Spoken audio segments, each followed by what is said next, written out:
Hello, Mrs. Adrio here. This is a voiced version of the Distance Learning Advice PowerPoint that's gone out to students via Microsoft Teams. If you didn't get a chance to attend the assembly on Microsoft Teams, it'd be great if you could watch this video to make sure you have an understanding of what to expect over the next few weeks. Firstly, I want to say a massive thank you to all of our students. At New Mill School, we say that a good learner needs to be respectful, reflective, resilient, resourceful and responsible. At the moment, in the current situation that we're in, you are all upholding these values. Well done to everybody. We are getting lots of work produced, lots of queries and questions raised into school, and that's fantastic to see how many of you are engaging in your learning. Recently in school, we've done some work with the staff looking at, during your time at home, what we would like to see from you as learners. And these are the things that staff would like to encourage you to look at and focus on whilst you're at home. To make sure you're engaged in your learning, to make sure you're questioning. Make sure you're questioning us if you don't understand something, or questioning the work in terms of how you can improve and the depth of work that's being produced. Make sure you're being open-minded, positive and enthusiastic in the work that's being produced.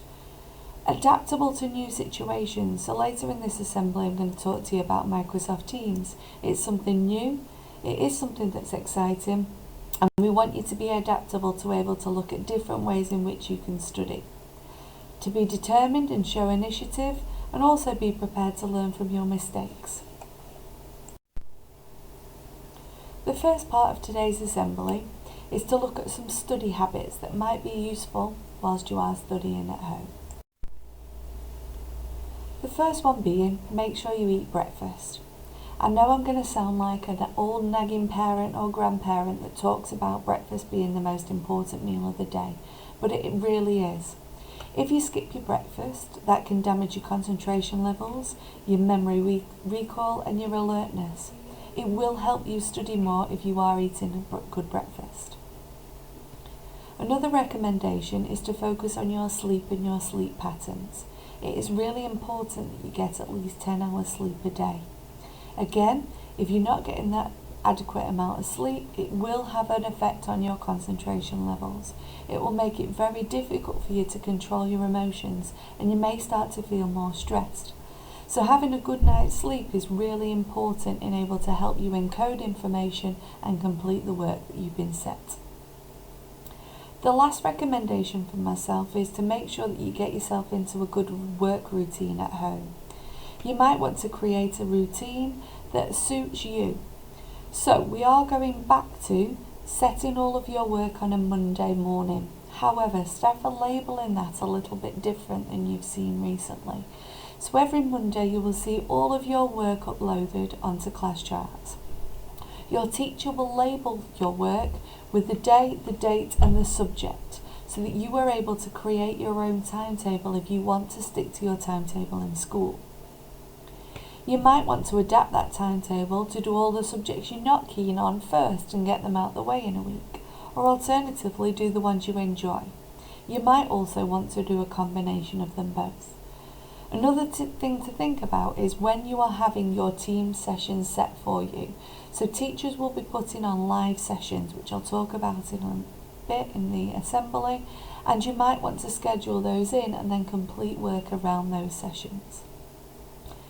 Also, in terms of a good work routine at home, it's important to have an area in your house which is quiet and away from distractions, so that you have a clear distinction between where you've got work and where you've got time to do socialising and activities around the house.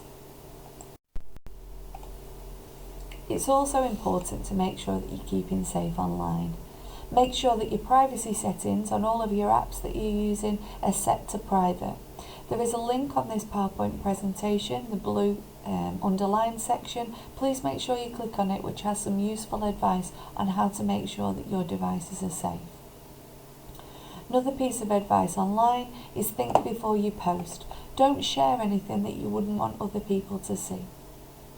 You control what you post and make sure that it is appropriate content. Likewise, don't share any personal details. Remember, anything that is a clue, so if you post a picture with your school logo up, people may be able to identify you come to the school. So make sure that you're not sharing anything that's personal to you. Watch out for scams or information and clicking on things that may damage your computer, and also think about who you're talking to. It's really important that you're safe online.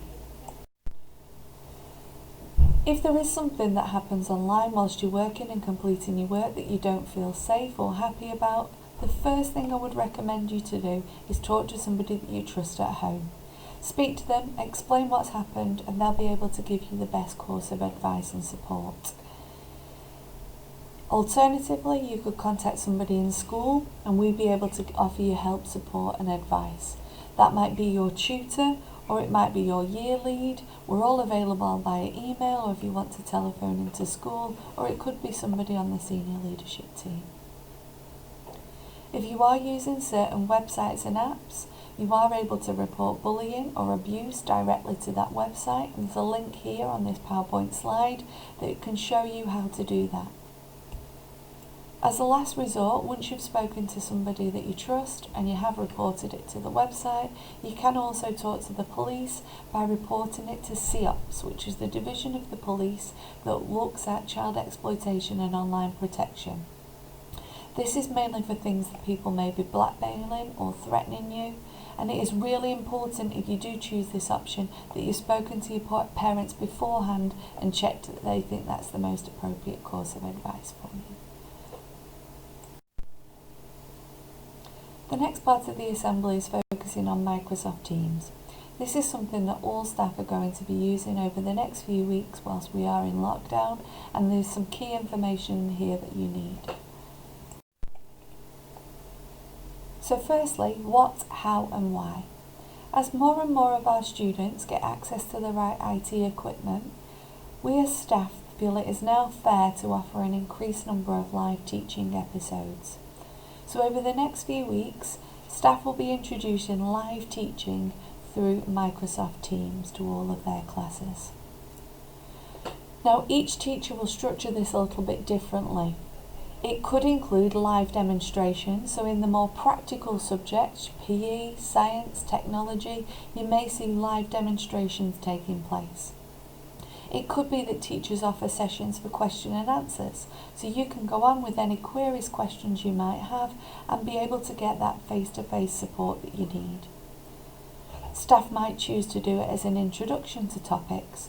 So if there's a new activity or a topic that you need to complete, they might provide you with an introduction.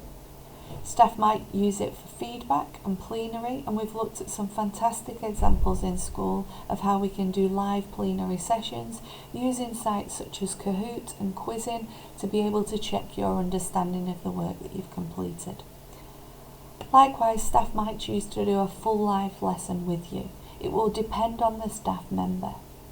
Also, staff may offer departmental sessions. So for example, Miss Clarkson in drama may want to do a Year 8 session where anyone from Year 8 can attend, because she teaches all of the classes within that year group.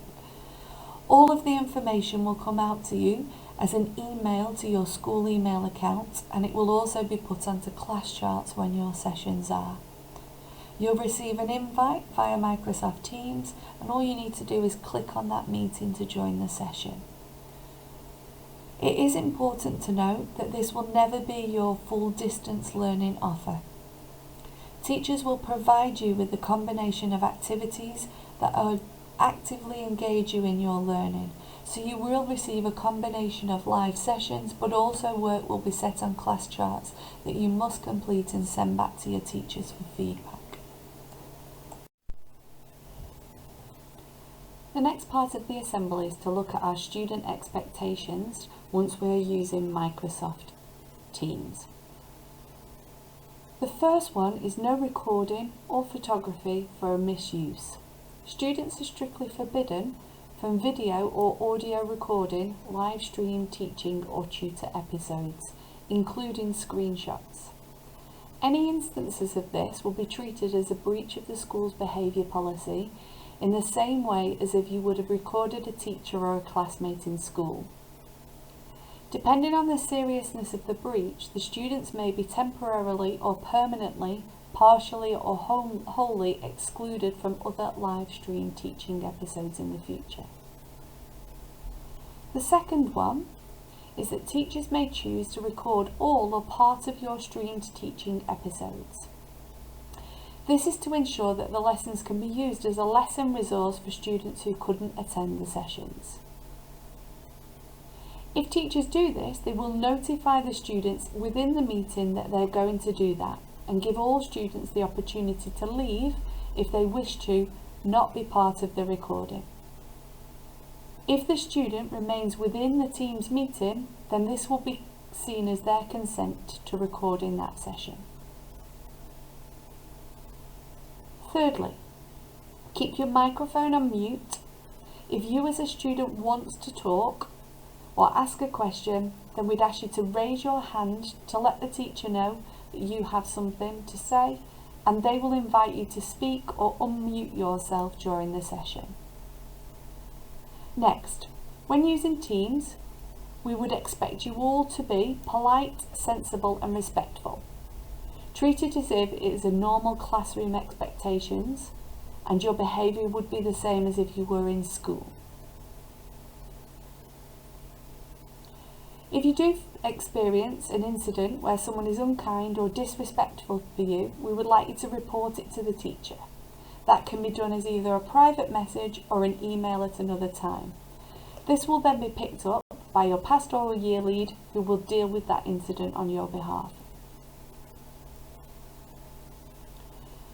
Some teachers may allow you to use the chat function, but this chat is for appropriate discussion which is related to the lesson topics. Any inappropriate chat will result in that student being removed from the session. Also, for each session, we would ask that students are appropriately dressed. We'd like you to treat these sessions as a normal non-uniform day in school. Therefore, no pyjamas, clothes with inappropriate slogans, too much skin on, makeup, for example.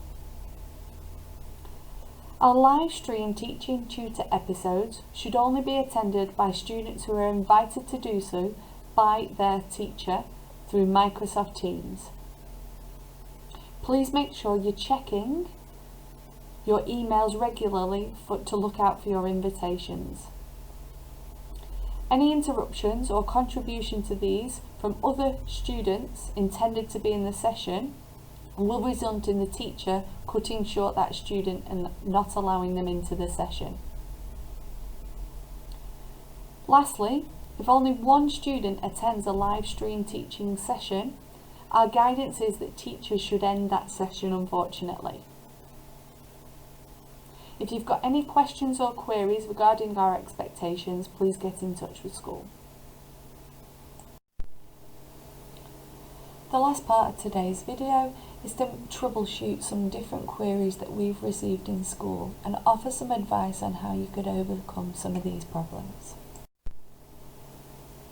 The first common query that we're receiving in school is, "I'm not motivated to do any work at home." We completely understand that this is a change in routine and that it can be difficult to keep your levels of motivation and concentration at home. Here are some suggestions of ways in which we think you may be able to overcome this barrier. The first one, take part in the weekly challenges that are being set in school. These are something that is fun, it's away from your normal classroom expectations. Attend your live tutorial sessions. Your tutor, so your form tutor, will be in touch to arrange some tutorial sessions where you can go along and explain how you're feeling and be able to have some troubleshooting sessions with them. You might want to set up a study group with your friends. You could use platforms such as Zoom and Teams and encourage each other to complete the work as a group. You might want to structure your day into short bursts of learning and build these up over time. Make sure you're still sticking to doing 5 hours of teaching and learning a day, but you can structure that time according to you. You might also want to set yourself mini targets, so once you complete a task, you can reward yourself with something as a treat for doing the work that you've completed. Another common issue that we're seeing from our students is that they don't understand the work that's been set, or they need some more support from teachers. So we understand that in school you can ask teachers for their help straight away, and it might be frustrating when you're working at home if you don't get that help straight away. The first thing I would recommend is to talk to your teacher, email them and ask them for help. If you don't understand something, move on to the next task and then go back and see if you can complete that task once you've moved it on. You might want to go back to the start of the video or the lesson and try again and make sure you understand where you've got stuck. Or you might want to message a classmate and ask them for their advice. There are lots and lots of different explainers available on YouTube which you might be able to help. And another good piece of advice is take a break and then go back to it later on. You might get that light bulb moment. The last piece of advice in here is attend the Microsoft Teams sessions. This is a perfect opportunity for you to ask teachers any issues or concerns you've got and troubleshoot them independently. The last query that we're seeing is that you're struggling to complete the work because you've got issues with your computer. Your computer might be broken, or you might not be able to download some software. So your teachers are working really hard to make sure that all work is accessible on lots of different devices. We're producing PDFs and videos in all the different formats, and the best software and piece of equipment that we could recommend to use is a smartphone, because all of these are accessible on these devices. If you are having issues, please contact the class teacher or contact your pastoral or year lead who will be able to get you some help and advice. And the last piece of advice is contact us and we could send some paperwork home. Hope you found the information in this sample useful, and if you do have any queries, please make sure you get in touch.